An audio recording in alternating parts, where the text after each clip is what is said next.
رب کریم فرماتے ہیں وَلِلَّهِ عَلَى النَّاسِ حِجُّ الْبَيْتِ مَنِ اسْتَطَاعَ إِلَيْهِ سَبِيلًا، فرمایا لوگوں پر اللہ تعالیٰ کا یہ حق ہے کہ جو اللہ کے گھر آنے کی طاقت رکھتا ہے ایسے آدمی کو حج پر آنا چاہیے۔ تو یہ ہمارے لیے اسلام میں کس قدر تاکید کے ساتھ حج کا فریضہ متوجہ ہوا ہے، اس پر ہمیں سوچ لینا چاہیے۔ احادیث پاک میں کئی طرح سے احادیث پاک موجود ہیں۔ سنن دارمی میں ایک حدیث پاک ہے، نبی پاک صلی اللہ علیہ وسلم نے فرمایا من لم یمنعہ عن الحج حاجۃ ظاہرۃ، اگر اس آدمی کی کوئی شدید ترین مجبوری ہو کہ اس کے علاوہ کوئی چارہ نہ ہو، اگر ایسا کام بھی نہیں ہے، او سلطان جائر، یا ایسا حکمران جس نے حج پر پابندی لگا رکھی ہے ملک سے جانے پہ، یا اس کو یہ مصیبت بھی نہ ہو، او مرض حابس، یا ایسا مریض ہو جو مرض اس کو چلنے کے قابل ہی نہ بنا دے، تو اس آدمی کو تو گنجائش ہے۔ اگر ایسا نہیں ہے اور اس آدمی کے اوپر حج فرض تھا اور اس نے نہ کیا، فماتا، اور یہ مر گیا، فرمایا وَلَمْ يَحُجَّ، اور حج نہیں کیا تھا، فَلْيَمُتْ إِنْ شَاءَ يَهُودِيًّا او إِنْ شَاءَ نَصْرَانِيًّا، او کما قال علیہ السلام، فرمایا وہ یہودی ہو کر مر جائے یا عیسائی ہو کر مر جائے تو یہ اس کی کیفیت ہوگی۔ یہ لفظ وہ نبی فرما رہے ہیں جس نبی نے اپنے لیے کسی قسم کی راحت کو نہیں دیکھا، لیکن امت کے لیے ان کے گھر تک جا کر، شریروں کے گھر تک جا کر بھی دعوت دین دی ہے کہ تم کلمہ پڑھ کے جنت میں جانے والے بن جاؤ اور جہنم سے بچ جاؤ۔ یہ اس نبی کے دل کی کڑن کتنی ہوگی کہ وہ کہے تم یہودی ہو کے مر جاؤ یا عیسائی ہو کے مر جاؤ۔ تو اس سے اندازہ لگائیں کہ حج بیت اللہ بندہ پر کتنا ضروری ہے۔ ہم لوگ آج کل حج کو پتہ نہیں کیا سے کیا سمجھنے لگ گئے ہیں۔ حج ایسی چیز نہیں ہے، حج انسان پر استطاعت کے بعد ویسے واجب ہے جیسے نماز روزہ واجب ہے، تو اس طرح حج بندے کو کرنا چاہیے۔ میں دیکھتا ہوں بعض اوقات کہ لوگوں کے پاس مال بھی ہوتا ہے، دولت بھی ہوتی ہے، طاقت اور صحت بھی ہوتی ہے، لیکن وہ سوئٹزرلینڈ اور انگلینڈ کے چکر تو لگ رہے ہوتے ہیں، وہ اللہ کے گھر کا چکر نہیں لگ رہا ہوتا۔ تو یہ نہ سمجھیں کہ میں مصروف ہوں، میں جا نہیں پاتا، بلکہ یہ سمجھیں کہ رب کی رحمت مجھے بلا نہیں پاتی۔ وجہ کیا ہے؟ میں اللہ کے گھر جا نہیں سکتا، تو اس میں کوئی اپنی گناہ کا معاملہ ہوگا یا اپنے کوئی غلطی کا معاملہ ہوگا۔ تو ہمیں اس طرح دیکھنا چاہیے کہ یہ جو حج کی ترتیب ہے، اگر حج فرض ہے تو کر لینا چاہیے، اور زندگی میں جوانی پہ حج فرض ہے تبھی بندہ کرے۔ لوگ کہتے ہیں نہیں اس سال نہیں، چلو اگلے سال کر لوں گا۔ تو بھائی یہ تو وہی بات ہو گئی کہ نماز سے تم کہہ رہے ہو کہ نماز تو صبر کر، مجھے کام کرنا ہے، تو یوں نہیں ہونا چاہیے تھا۔ ہونا تو یوں چاہیے تھا کہ میں کام سے کہتا تو صبر کر، مجھے نماز پڑھنی ہے۔ تو نماز تو اللہ کا فریضہ ہے، یہ مقدم ہے، اس کو تو پہلے لینا چاہیے تھا۔ ایسے ہی حج ہے، حج بیت اللہ بندے پر مقدم ہے، اس کو اگر فرض ہو گیا ہے تو فوراً ادا کرنا چاہیے۔ یہ جو ہم کہتے ہیں کہ اگلے سال دیکھ لیں گے، اگلے سال تک اللہ سے ہم نے زندگی لکھوا رکھی ہے کہ اگلے سال تک اللہ تعالیٰ سے ہم نے اپنے لیے کوئی گارنٹی لے رکھی ہے کہ ہماری زندگی قائم رہے گی، ہم اس دنیا میں زندہ رہیں گے اور اگلے سال جا کے حج کر لیں گے؟ ایسا کچھ بھی نہیں ہے۔ ہم ذرا اپنے معاشرے میں، اپنے ماحول میں دیکھیں کہ کتنے ایسے بندے تھے جو پچھلے سال حج سے پہلے ہمارے ساتھ تھے اور اس سال حج میں ہمارے ساتھ نہیں ہے، اس سال ان دنوں میں ہمارے پاس نہیں ہے۔ رمضان مبارک میں کتنے دوست تھے جو ساتھ تھے، پتہ نہیں اگلے رمضان میں کون ہوگا اور کون نہیں ہوگا۔ کچھ تو بندہ دیکھ لے۔ آخرت کے معاملے میں، وقت کے معاملے میں، موت کے معاملے میں اس طرح کوئی سستی اور کاہلی نہیں رکھنی چاہیے کہ ہم پھر کر لیں گے۔ ہاں جو دنیا کے کام ہیں یہ پھر ہوتے رہیں گے، یہ آخرت کا معاملہ ہے۔ تو نبی پاک علیہ السلام نے فرمایا من استطاع الیہ سبیلا، جس بندے کو حج پہ جانے کی طاقت ہے اس کو حج پہ جانا چاہیے۔ اچھا، پھر حج پہ جانے میں ہم لوگ ایک اور معاملہ سمجھتے ہیں کہ مکہ اور مدینہ دونوں کے خرچ اور ہوٹلنگ ملا کے اتنا پیسہ بنتا ہے، پتہ نہیں میں جا سکتا ہوں یا نہیں۔ حج کے معاملے میں جو فرضیت ہے نا، اس میں مدینہ طیبہ کا خرچہ شامل نہیں ہے، صرف مکہ مکرمہ جتنا خرچ ہو، آپ مینا، عرفات، مزدلفہ اور بیت اللہ شریف تک پہنچ سکنے کی طاقت رکھتے ہو، اس میں مدینہ کا خرچ نکال کے پھر بھی حج فرض ہے، کیونکہ مدینہ طیبہ کا تعلق حج بیت اللہ سے نہیں ہے، مدینہ طیبہ کا تعلق عمرہ بیت اللہ سے نہیں ہے، مدینہ طیبہ کا تعلق مسلمان کی اپنی حضور کی ذات سے محبت میں سلامی کے لیے حاضری کے ساتھ متعلق ہے۔ وہ تو بندہ حضور پاک علیہ السلام کی خدمت میں حاضری کے لیے. ہاں کوئی بندہ ملک سے باہر ہے, وہ ڈائریکٹ مدینہ طیبہ جاتا ہے, حضور کو سلام پیش کر کے واپس آ جاتا ہے, تو کوئی اس پہ عمرہ اس وقت واجب نہیں ہو جاتا کہ اس نے مدینہ طیبہ پہنچا ہے تو اس طرح. جی نہیں, ہاں جب وہ حرم مکی جا رہا ہوگا, مکہ مکرمہ جا رہا ہوگا, بیت اللہ شریف, تب اس پر حج اور عمرے کی بات آئے گی. مدینہ طیبہ تو حضور کی سلامی کے لیے ہے, تو حج بیت اللہ سے مدینہ طیبہ کا تعلق نہیں ہے, عمرہ سے مدینہ طیبہ کا تعلق نہیں ہے. ہاں یہ فرمایا گیا ہے کہ جو آدمی حج کرے اور طاقت کے باوجود بھی مدینہ نہ آئے تو فرمایا وہ میرا بے وفا امتی ہے. جس نے حج بھی کیا ہے اور مدینہ طیبہ حاضری نہیں دی, طاقت بھی تھی, استطاعت بھی تھی, آ سکتا تھا, نہیں آیا, تو اس آدمی نے وفا نہیں کی, بے وفائی کی ہے. یہ نبی پاک علیہ السلام نے اس امتی سے شکوہ فرمایا. تو مکہ مکرمہ آنے جانے تک کا بندے کے پاس خرچ موجود ہو تو اس کے اوپر حج نماز کی طرح فرض ہے. اچھا, اس پر کچھ سستیاں ہم سے ہوتی ہیں. وہ سستیاں کیا ہے؟ لوگوں کے ہاں ایک سب سے بڑی میں نے عادت دیکھی ہے, اب میں اس کو برا کہوں یا اچھا کہوں, آپ اس کا خود فیصلہ کر لیں. کسی بندے پہ حج فرض ہوتا ہے تو وہ حج نہیں کرتا, وہ کہتے ہیں اس سال ابا کو حج کرا لیں. کیوں؟ وہ پہلے پیو ماں حج کریں تے ول بال دا حج تھیندا. یہ عجیب نظریہ ہمارے یہاں ہے کہ پہلے اماں ابا کا حج ہو جائے پھر بچے کا حج ہوتا ہے. ایسا نہیں ہے. حج فرض ابا پہ ہے تو ابا جی کریں گے, حج فرض بیٹے پہ ہے تو بیٹا کرے گا. یوں نہیں ہے کہ حج فرض بیٹے پہ اور وہ کہ میری طرف سے ابا کرے گا. بھی تو نہیں جا سکتا, تو بھائی بقرعید دے کم میں سے, تو نے حج پہ جانا ہے, تو کیوں نہیں اپنی ہمت کرتا؟ اس پر ہم لوگ نہیں سوچتے, تو یہ غلط بات ہے. میں نے بہت سی جگہ ایسے دیکھا ہے, ایک شخص پہ حج فرض ہونے کی بات چل رہی تھی, ہم ایک محفل میں بیٹھے تھے, تو مجھے ساتھیوں نے کہا حضرت ان پہ حج فرض ہے. تو میں نے ان سے پوچھا تو اس پہ حج فرض تھا, اس نے زندگی میں حج کبھی کیا بھی نہیں تھا. تو میں نے کہا آپ حج کے کاغذات جمع کرا لیں تو آپ کو حج پہ جانا چاہیے.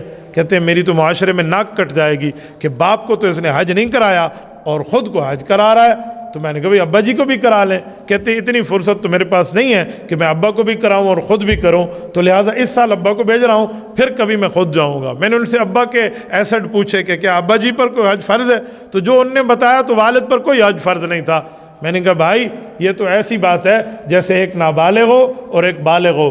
بالغ پر نماز فرض ہونے کا وقت آ جائے اور وہ کہے نہیں یہ نابالغ پڑھ لے, میں پھر بعد میں پڑھ لوں گا. لوگ کہیں گے فرض تجھ پہ ہے, یہ کیوں پڑھ لے؟ تو میں نے کہا تیرا ابا جان اگرچہ تم سے بڑے اور جوان ہیں لیکن مال کے لحاظ سے ان پہ حج فرض نہیں ہے. وہ مال کے لحاظ سے حج کے حوالے سے نابالغ ہیں, حج کے حوالے سے بالغ تو ہے کہ تیرے لیے استطاعت موجود ہے, تو ابا کو حج کرانے پہ بیٹھے ہوئے اور خود چھوڑ رہا ہے. تو یہ غلط بات ہوتی ہے. بندے کو خود کرنا چاہیے اگر اپنے اوپر واجب ہے. دوسری بات, لوگ بعض اوقات اپنی طرف سے اپنے ماں باپ کو بھیجتے ہیں, اچھی بات ہے, بھیجنا چاہیے, عمرے کے لیے سفر کرا دیں بہتر ہے. لیکن میں نے وہاں جا کے بہت سی چیزیں دیکھی ہیں. وہ یہ دیکھا ہے کہ لوگ اپنے بوڑھی اماں اور ابا کو یہاں سے بھیج دیتے ہیں جاؤ عمرہ کر کے آؤ, اور وہ بیچارے وہاں پر تکلیف میں ہوتے ہیں. چلنا مشکل, پھرنا مشکل, طواف مشکل, سعی مشکل, مینا مشکل, مزدلفہ عرفات کا دن ان پہ مشکل. وہ لڑ کھڑا کے چل رہے ہیں, بیٹے یہاں سے مزے کر رہے ہیں اور اماں ابا حج پہ گئے ہوئے. بھی تم نہیں جاؤ گے؟ تم ساتھ جاتے ہو, ان کی محنت ان کے ساتھ, ان کی کوششوں میں ساتھ رہتے, خدمت کرتے ہو ان کی, تو خدمت سے تو خدا مل رہا ہے. تو آپ نے کسی اور کے حوالے کیا؟ میں نے کئی مرتبہ جن چیزوں کو نوٹ کیا ہے. ایک مرتبہ تو ہمیں ایک بزرگ وہاں ملے, وہ سرائکی میں بات کر رہے تھے, توسا شریف کے رہنے والے تھے. تو میں حرم میں ایسے گزرتے ہوئے ان کی بات سنی, تو وہ جس سے بات کر رہے ہیں وہ عربک ہے اور یہ سرائکی زبان میں بات کر رہے ہیں, تو وہ تو ککھ بھی نہیں سمجھ رہا نا کہ یہ کیا کہہ رہا ہے. تو میں نے ان سے سرائکی میں بات کی تو وہ بزرگ میرے گلے لگ کے رونے لگے. مجھے کہنے لگے آپ کہاں کے ہیں؟ میں نے انہیں تعارف کرایا, تو وہ ہم سے دور تھے 300-400 کلومیٹر. لیکن اس نے کہا بیٹا میں یہاں آیا ہوا ہوں, میں گھوم گیا ہوں, میں نے کسی نے ٹائم سے کھانا بھی نہیں. بہرحال ہم نے انہیں کھانا کھلایا. کوئی وہ ہمیں ظہر سے پہلے ملے اور عشاء میں جا کے ان کے بندے ہمیں برابر ہوئے. جب عشاء میں ان کے قافلے والے ہمیں جا کر ڈھونڈ ڈھانڈ کے ادھر ادھر پتہ نہیں کہیں نہ کہیں سے ہم لے آئے, تو میں نے ان بندوں کو کہا تمہیں شرم نہیں آتی؟ اس بزرگ کو تم نے ایسے چھوڑ دیا. تو مجھے پوری بات سن کے مجھے کہنے لگے وہ سب ہمیں کیوں شرم آئے, اس کے بیٹے کو شرم آنی چاہیے تھی, اس کا بیٹا ساتھ آتا نا. ہم لوگ عمرے پہ آ رہے تھے, کہا میرے پیو کو نال کے دی ونجو, اب ہم اپنا کام کریں یا اس بوڑھے کو اپنے سر پہ لیے پھریں؟ اب بتائیں میں اس کو کیا جواب دوں؟ اصل مصیبت تو اس کے بیٹے کی تھی نا, جس نے کیوں اکیلا اپنے معذور باپ کو دوسروں کے سروں پہ ڈال کے کمزوری میں اس کو بھیج دیا, تو یہ خود جاتا. تو ہمارے یہاں نمبر بنانے کے چکر میں کہ جی میں نے ابا کو بھیجا ہے, تو ان کو بھیجنے پہ لوگ تیار ہو جاتے ہیں. ایسا کچھ بھی نہیں ہے۔ اور بعض اوقات ایسا ہوتا ہے کہ بیوی پر حج فرض ہوتا ہے تو خامد اپنے ساتھ بیوی کو نہیں لے جاتا، کیوں؟ پہلے میں اپنی ماں کو حج کر بیسا، بھئی اپنی اماں پہ حج فرض ہے تو اسے لے جاؤ، اگر اماں پہ حج فرض نہیں ہے، بیوی پہ فرض، سب بیوی کو لے جائے۔ ہمارے یہاں لوگ کہتے ہیں نہیں، ماں نے اللہ کا گھر نہیں دیکھا تو میری بیوی پہلے دیکھے گی۔ بھائی اسلام استطاعت کو دیکھتا ہے، استطاعت تیری بیوی پہ رہے تو اس کو جانا چاہیے، یوں نہیں ہے کہ آپ اماں کو ساتھ لے کر جائیں۔ میں بہت حیران ہوتا ہوں، لوگ والدہ کے لیے تو لے جائیں، مجھے والدہ میں جانے میں انکار نہیں ہے، لیکن والدہ کو لے جائے والد صاحب، بیوی کو لے جائیں آپ، ترتیب تو بندہ سیدھی کر لے کہ میاں بیوی اکٹھے جائیں۔ لوگ عجیب کر رہے ہوتے ہیں، میں اپنی اماں کے ساتھ عمرے اور حج پہ جا رہا ہوں، حالانکہ اس پہ حرج فرض نہیں ہے، اور میری بیوی اپنے ابا کے ساتھ جا رہی ہے، پتہ نہیں اس پہ فرض ہے یا نہیں ہے۔ یہ کون سی ترتیبیں ہیں؟ یہ کون سی شریعت کی ہمیں ترغیب مل گئی ہے؟ تو ہم جب اس سفر پہ جا رہے ہیں تو اس سفر کے آداب کا بھی تو لحاظ رکھیں، اس سفر کی ترتیب کا بھی لحاظ رکھیں۔ تو حج بیت اللہ صرف کوئی انجوائمنٹ کا نام نہیں ہے، یہ اپنے گناہوں سے پاکیزگی اللہ سے مانگنے کے لیے جانا ہے۔ اور جب بندہ وہاں جاتا ہے تو رب کریم ایک ایک قدم پہ اجر عطا فرماتے ہیں، تو اس اجر کو، اس ثواب کو دیکھ کر بندہ جائے۔ حدیث پاک میں ہے کہ جس شخص نے حج کیا اور اس حج میں کوئی گناہ نہ کیا، وہ واپس لوٹے گا تو رب فرشتوں کو حکم کریں گے کہ اس کے تمام نام اعمال کو ڈیلیٹ کر دو، اس کا ایسے نام اعمال سفید کر دو جیسے آج ماں کے پیٹ سے پیدا ہوا ہو۔ تو آپ اندازہ لگائیں ہمیں اس پر کیا سوچنا چاہیے کہ ہم کتنی بڑی نیکی کے لیے جا رہے ہیں۔ میں نے دیکھا ہے لوگ عجیب کام کرتے ہیں وہاں پر، یہ موبائل رابطے کے لیے ہے، یہ موبائل دین کے کام کے لیے یا تجارت کے لیے اتنی حد تک رکھیں، وہاں پہ جا کے بیت اللہ شریف کے سامنے ٹھہر کے لوگوں نے موبائل آن کیے ہوئے ہوتے ہیں۔ یار موبائل اعلیٰ سے اعلیٰ ہماری جیب میں بھی ہے، لیکن میں نے تو کبھی اتنی جرت نہیں کی کہ بندہ بیت اللہ میں یا روضہ رسول اللہ کے سامنے موبائل نکال کے بیٹھ جائے۔ کچھ تو انسان سوچے، میں اللہ کے گھر میں بیٹھا ہوں موبائل، میں ایک شخص کو وہاں دیکھا تو اس نے موبائل آن کیا ہوا تھا، شاید ویڈیو کال واٹس ایپ کی تھی، تو وہ اپنی گھر والی کو جو پتہ نہیں اماں کو کہہ رہا تھا اب سلام کچھ ٹائم بعد پڑھ لینا، میں حضور کے روضے کے سامنے ہوگا، میں اسپیکر کھولوں گا، آپ سلام پڑھنا۔ تو میں نے اسے پکڑ لیا، میں نے کہا یہ ادب ہے؟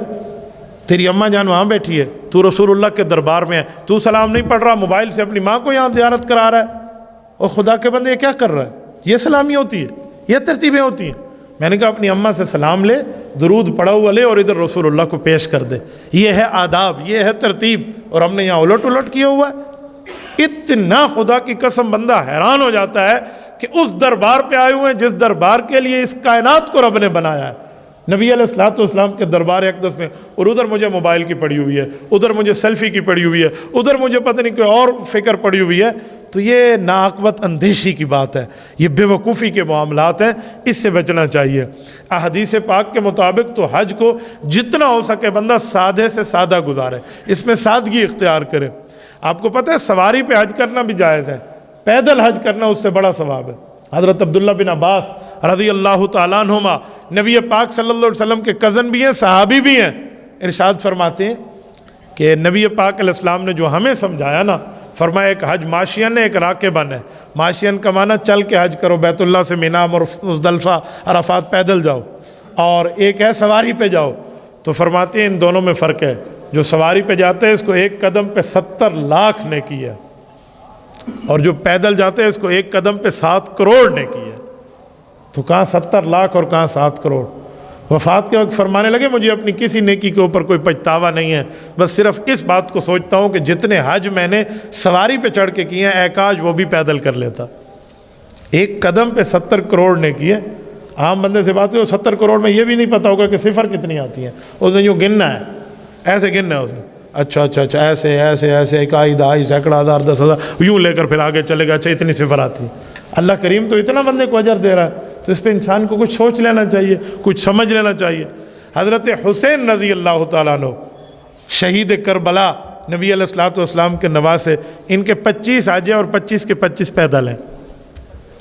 آپ اندازہ لگا لیں حج میں کتنی سادگی ہے، کتنے معاملات ہیں۔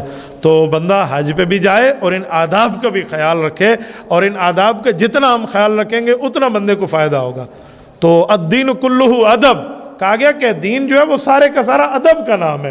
تو جتنے بندے میں آداب ہوں گے، جتنا ادب اور احترام سے جائے گا، اتنا زیادہ اس کے لیے فائدہ ہے۔ وہاں پر حج میں جانے میں سب سے بڑا فائدہ یہ ہے کہ بندہ کسی کے گھر جائے تو خالی ہاتھ نہ جائے، اللہ کے گھر جائیں تو قرآن پڑھ کے لے جائیں، نبی کے گھر جائیں تو درود پاک پڑھ کے لے جائیں، بندہ یہ پیش کرے۔ آج ہمارے یہاں باقی ساری چیزیں تو ٹھیک ہوتی ہیں، لیکن جو وہاں جائیں ان سے پوچھے آپ کتنے لاکھ درود پڑھ کے آئے ہیں، تو اس کے بعد بغلے جھانکیں گے، دیکھیں گے اچھا ہو یہ تو میں نم پڑھ سکا صحیح۔ تو پھر اس گھر میں آنا کس لیے تھا؟ نبوت کے دربار میں کس بنیاد پہ آ کر سلام پیش کرنا تھا کہ میں نے یہاں آ کر نبی پاک علیہ السلام کی خدمت عالیہ میں درود بھی پیش نہیں کیا؟ میں نے اپنے شیخ و مرشد حضرت مولانا عزیز الرحمن ہزاروی نور اللہ مرکزہ کو دیکھا تھا، وہ جب بھی روضہ پاک پہ تشریف لے جاتے عموماً عادت ہوتی قدمین کی طرف ٹھہر کر سلام پڑھتے، کہتے میرے اعمال ہے کہ میں حضور پاک کو اپنا چہرہ پیش کروں، قدم کی طرف ٹھہرتے۔ اور ان کے پاس جو پڑا ہوا درود پاک ان کا اور ان کے مریدین کا ہوتا، میں وہ فگر بتاؤں تو آپ حیران ہو جائیں، 50 ارب درود پاک ان کے پاس ہوتا، 50 ارب، کبھی 40 ارب۔ میں ارب کی بات کرتا ہوں، سینکڑوں کی بات نہیں کر رہا، یہ کروڑ کے بعد جا کے ارب کا نمبر آتا ہے، اتنے اربوں درود ان کے پاس ہوتا، اور یہ بھی قدمین کی طرف ٹھہر کے درود پیش کر رہے ہوتے۔ مجھے نہیں لگتا کہ اس دن ان سے بڑھ کے وہاں پر کسی شخص نے اتنا درود پیش کیا ہو، لیکن اس کے باوجود بھی ادب اتنا، اس کے باوجود بھی آداب کے معاملات اتنے، تو ہم وہاں پہ جا کے کیا سے کیا ہو جاتے ہیں، اس لیے یوں نہیں ہونا چاہیے۔ تو میں نے پوری بات جو حج کی ہے اس کا خلاصہ آپ کی خدمت میں پیش کروں۔ یہ طاقت کے بقدر حج فرض ہے، حج پالیسی کا اب اعلان ہو گیا ہے، ان دنوں میں کاغذات 1 مہینے تک غالباً اب جمع ہوتے رہیں گے، تو اس میں جتنا چاہیے ہم اپنے معاشرے میں خود کو دیکھیں، اپنے ماں باپ کو دیکھیں، بہن بھائیوں کو دیکھیں، اپنے دوست رشتہ داروں کو دیکھیں کہ ان کی مالی حیثیت میں اگر ان پر حج کرنا فرض ہے، اگر حج کی شرائط پائی جاتی ہیں تو انہیں بتایا جائے۔ اور یہ نبی پاک علیہ السلام کا فرمان جو میں نے پڑھ کے سنایا کہ جس پہ حج فرض ہے وہ حج کرے، اگر کوئی اس کی شرعی مجبوری نہیں ہے اور اس نے حج نہیں کیا، وہ مر گیا تو یہودی ہو کر مرے یا عیسائی ہو کر پڑے، اس کے نبی کو پرواہ نہیں ہے۔ تو یہ فرمان ان تک ہم پہنچائیں، انہیں بتائیں کہ حج بیت اللہ اتنی بڑی سعادت کا کام ہے۔ اور میرے دوستو، حضرت ابراہیم علیہ السلام نے کعبۃ اللہ شریف بنایا تھا، تو قرآن کہتے ہیں بواد غیر ذی زرع، جب انہیں تعمیر نو فرمائی تو وہ ہاں کعبۃ اللہ میں اس وقت کوئی چیز اگتی بھی نہیں تھی، ایسے بالکل چٹیل پہاڑ تھے۔ تو اللہ تعالیٰ نے فرمایا اذن فی الناس الحج، اے ابراہیم لوگوں میں حج کا اعلان کریں۔ تو حضرت ابراہیم علیہ السلام تھوڑے سے حیران ہوئے کہ اللہ میرے سامنے تو میں اور میرا بیٹا اسماعیل علیہ السلام ہے، باقی لوگ تو ہیں نہیں، تو میں کن میں اعلان کروں کہ وہ آئیں؟ اور وَلِلَّهِ عَلَى النَّاسِ حِجُّ الْبَيْتِ مَنِ اسْتَطَاعَ إِلَيْهِ سَبِيلًا، وہ اللہ کے اس گھر کا آ کر حج کرے، میں کن میں اعلان کروں؟ حیرانگی ہوئی تو رب کریم نے حضرت ابراہیم کو تسلی دی کہ ابراہیم تیرا کام اعلان کرنا ہے، آواز پہنچانا تیرے رب کی طاقت ہے۔ تو حضرت ابراہیم علیہ السلام نے یہ آواز دی تو اللہ نے عالم ارواح میں جو روحیں اس وقت عالم ارواح میں تھی ان روحوں تک یہ آواز پہنچائی۔ کہتے ہیں جس روح نے ابراہیم علیہ السلام کی آواز سن کے لبیک کہا نا، اللہ تعالیٰ اس کو سفر کرائے گا۔ اب یہ کیسے پتہ چلے گا؟ جب ہم نے احرام پہن کے وہاں پہنچ جانا تو پتہ چلے گا کہ ہم نے لبیک کہا ہے۔ جس نے 1 مرتبہ کہا وہ 1 مرتبہ جائے گا، جس نے متعدد مرتبہ کہا وہ متعدد مرتبہ جائے گا، اور جس نے نہیں کہا تو وہ نہیں جائے گا۔ لیکن یہ ہے کہ کوشش تو کرنی چاہیے، ہمت تو ہمیں کرنی چاہیے۔ ہمارے ایک دوست ہیں، وہ اکثر حج کے بارے میں بات کرتے رہتے، میں نے انہیں کہا تم نے حج کی تیاری کی ہے؟ کہتے ہیں مثلا، میں نے کہا پاسپورٹ آپ نے بنوا لیا؟ اس کے بعد کوئی پاسپورٹ رکھو اپنے ہاتھ میں اور اللہ کے سامنے دعا کرو کہ میرے مولا جو طاقت میری تھی وہ میں نے کر لی، اب اگلے اسباب تو پیدا فرما دے۔ تو ہمارے لیے تو اور کچھ بھی نہیں، ہم اتنا مانگتے بھی نہیں ہیں، ہماری یہ ترتیب بھی تیار نہیں ہوتی۔ میں نے ایک اخبار کا کالم پڑھا تھا کہ جنرل ضیاء الحق جس وقت پاکستان کے حکمران تھے، یہ گلگت سے ان کا طیارہ ہیلی کاپٹر پہ تھے، وہ یہ گزر رہے تھے، تو اس وقت ایک عجیب واقعہ ہوا تھا۔ وہ واقعہ آپ سنیں تو آپ حیران ہو جائیں۔ کہتے ہیں وہاں ایک بندہ تھا جو بکریاں وغیرہ چراتا تھا اور مہمانوں کی بڑی خدمت کرتا، کوئی راستے مسافر گزر رہا ہوتا اس کو دودھ پلاتا، لسی پلاتا، پانی پلاتا۔ تو لوگ اس سے کہتے کہ ہم تیری کیا خدمت کریں؟ وہ کہتے بس دعا کرو اللہ مجھے حج پہ لے جائے۔ تو لوگ اس پہ ہنستے تھے کہ یہ تو جانور چرانے والا یہ حج پہ کیسے جائے گا، بظاہر اس کے پاس مال اسباب بھی نہیں تھے۔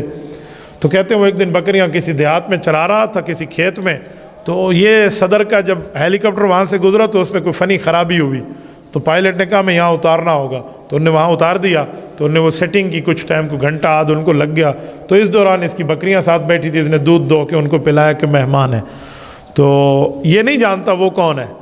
تو انہوں نے کہا کہ ماشاءاللہ آپ نے ہماری خدمت کی، آپ کو کام بتائیں کہ کوئی کام نہیں ہے، بس دعا کرو اللہ مجھے حج پہ لے جائے۔ تو کہتے ہیں صدر نے اپنے پروٹوکول کو کہا کہ اس کا شناختی کارڈ منگوا لیں، وہ منگوایا، انہوں نے نمبر نوٹ کر لیا، اس نے اپنے پروٹوکول میں اس کو حج پہ لے کے گئے ہیں۔ دیکھیں اللہ اسباب یوں پیدا فرما دیتے ہیں۔ تو اس کے لیے نہ کوئی مال کی ضرورت ہوتی ہے، نہ اس کے لیے کوئی اموال کی ضرورت ہوتی ہے، اس کے لیے دلی تڑپ چاہیے۔ جب دلی تڑپ بندے کے دل میں ہو نا تو پھر راہیں ایسے کھل جاتی ہیں، ایسے کھل جاتی ہیں کہ یقین مانو پھر بندے کو سمجھ نہیں آتا کہ میں کس طرح وہاں پہنچ گیا ہوں۔ تو یہ بڑے سعادت کی بات ہے۔ وہ ایک جملہ ہے نا کہ یہ بڑے کرم کے ہیں فیصلے، یہ بڑے نصیبوں کی بات ہے۔ تو میں آپ کے سامنے لفظ نہیں بیان کر سکتا کہ جب آپ حج فرمائیں گے اور آپ نے احرام میں بیت اللہ شریف سے لے کر مزدلفہ تک، عرفات تک، مینا تک سفر کرنا ہے، اور اس میں جو آپ کو حج کی لذت ملنی ہے، ایمان کی لذت، شاید پوری زندگی میں تمام نیکیاں آپ ترازو کے ایک پلڑے میں رکھ دیں اور یوم عرفہ میں حج کی روحانی لذت ایک طرف رکھ دیں تو پھر بھی یہ لذت اس پہ بڑھ جائے گی۔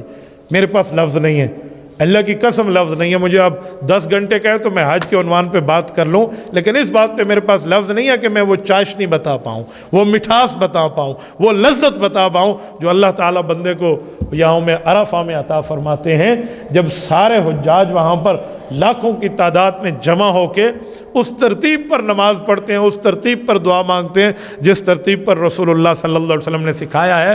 ہم نے بھی پڑھا تھا، پڑھاتے تھے، سنتے سناتے تھے کہ حج ہوگا، عرفہ ہوتا ہے، اس طرح ہوتا ہے، ہمیں نہیں پتہ۔ لیکن جب میں عرفہ سے ہو کر آیا نا تو بس میں نے کہا جس طرح ایک چینی پڑی ہو اور ادھر ایک عام میٹھا پڑا ہوا، تو دونوں کا فرق ذائقے کا آپ تب کریں گے جب چکھ کے کھائیں گے۔ آپ کھائیں گے تو پھر کہیں گے یہ میٹھا ایسے، یہ میٹھا ایسے ہے۔